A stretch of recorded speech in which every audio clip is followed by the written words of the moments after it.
The internet is going to internet. This shouldn't be shocking to anyone out there, but apparently some companies really haven't picked up on that fact right now, because this last week, according to this post right here, Fortnite added an AI Darth Vader using James Earl Jones' voice you can talk to through your mic.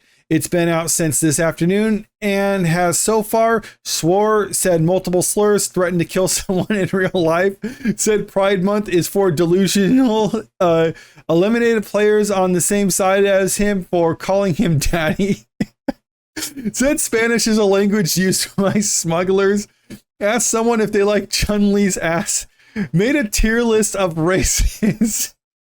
And there's a lot of videos circulating online of people finding examples of this stuff going on. Just pulling up a couple that I was able to find pretty quickly. This one right here. A tier list of colors.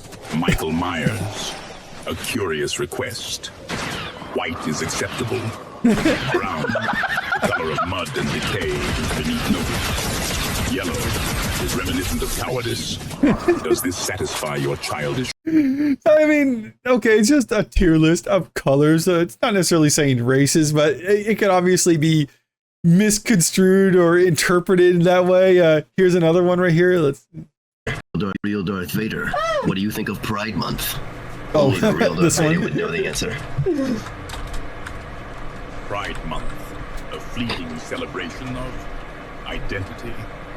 Peculiar concept, apprentice, that you would seek my approval on such a matter. Very well.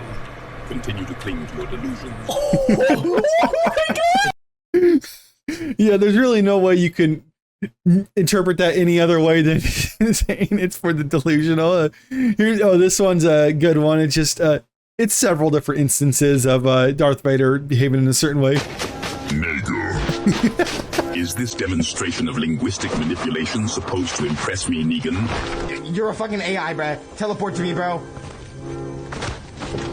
I am neither a fucking AI, nor this John Pork. Is he the goat now, Doomslayer? Freaking, fucking. Such vulgarity does not become you. Not allowed. And what exactly is a big batty blunderlanger? So you get the idea. This is the kind of stuff that's been going around since this AI has been unveiled. But obviously, Disney doesn't like having their brand associated with this sort of thing. But like I said, what did you think was going to happen when you put this Darth Vader in the Fortnite and allowed it to be AI generated so that people can interact with it and it can communicate back? Because this was the inevitable conclusion to all this sort of thing, despite any safeguards they may have tried to put in place. Fortnite added an AI-powered Darth Vader and surprised players immediately tricked him into saying slurs. Now, like I said, I don't think this is them necessarily tricking it. I think this is just the byproduct of the programming. When you allow it to interact with people and learn through them and then interact in accordance with that, you're going to get to the point where eventually it is going to say stuff that the company would rather not have them say. Star Wars is turning May into a month-long cautionary tale about the dangers of associating your brand with generative AI. First, Lucasfilm Rod Bredlow unveiled a near universally reviled Star Wars branded short film of AI-generated animal mashups, and today Fortnite added a Darth Vader NPC that can speak with players using conversational AI, which has regrettably gone exactly as you would expect. Yes, it's gone exactly as we expect. Apparently, Disney did not expect it to happen this way. So what they basically did is used Google Gemini AI, made it so that they can converse with players, and then they used the also AI to replicate James Earl Jones' voice for this so it can have conversations with them. Now, my question is, why did you need to have it be conversational with other players?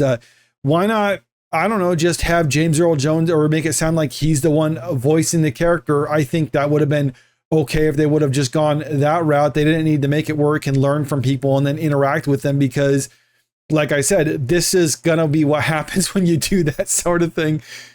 James Earl felt that the voice of Darth Vader was inseparable from the story of Star Wars, and he wanted fans of all ages to continue to experience it. The Jones family said in Epic's announcement, I suspect that James Earl Jones' hopes didn't include fans of all ages coaxing a computer using his voice into cursing and saying slurs for giggles, but, well, Here we go.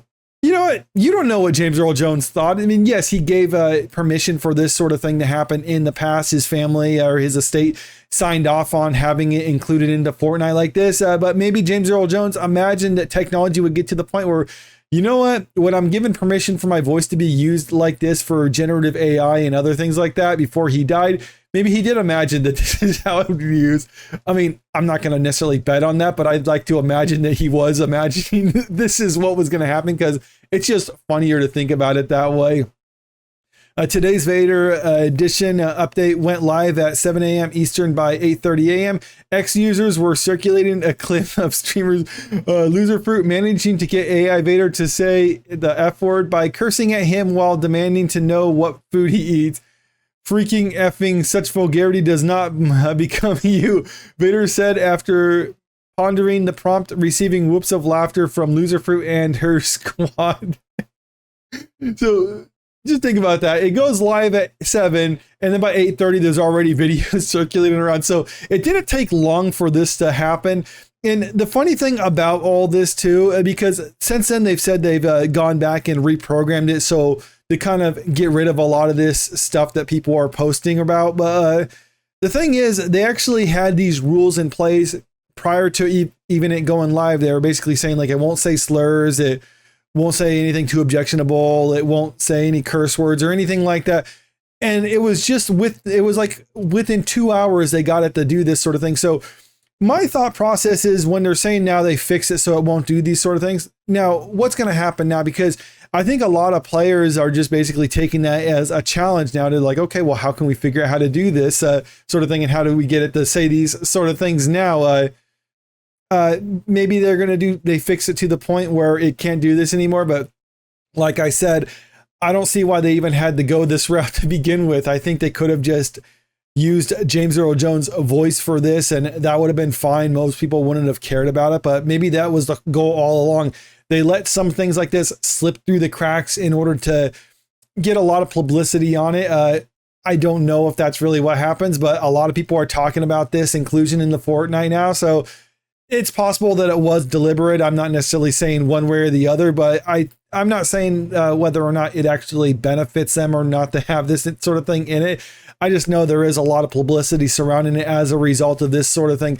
Now, there are some people who are basically saying like, oh, well, this is ruining the character. We don't need to have all these other characters included in the Fortnite and what have you. And yes, I understand that because it's kind of trivializes many of these characters like Darth Vader when you have them interactable like this in games like Fortnite. But the way I think of it is this is really nothing new. When I was a kid, there would be R-rated movies like RoboCop or Terminator 2 that were like toys for kids, or like RoboCop even had its own animated series. And there was just a lot of stuff like that, to way of kind of watering down some type of franchise because of the popularity surrounding amongst children and other things like that. So since Star Wars is already a brand that's popular amongst kids and Fortnite's a game popular amongst kids, I can see why they did this sort of inclusion. So I don't really oppose them including this in it. I just think it's kind of funny the way things transpired in this manner. But let me know what you think about this in the comment section below. Do you think that they should have actually foreseen this sort of thing happening? Or do you think this is just kind of like some freak occurrence that no one could have predicted? Because I don't think anyone really believes that, but I'm curious what other people have to say about it. Also, if you haven't already, make sure you click that subscribe button if you want to stay up to date with the latest entertainment news. And don't forget to click that like button and share this video out there because it really helps out with the channel. Thank you.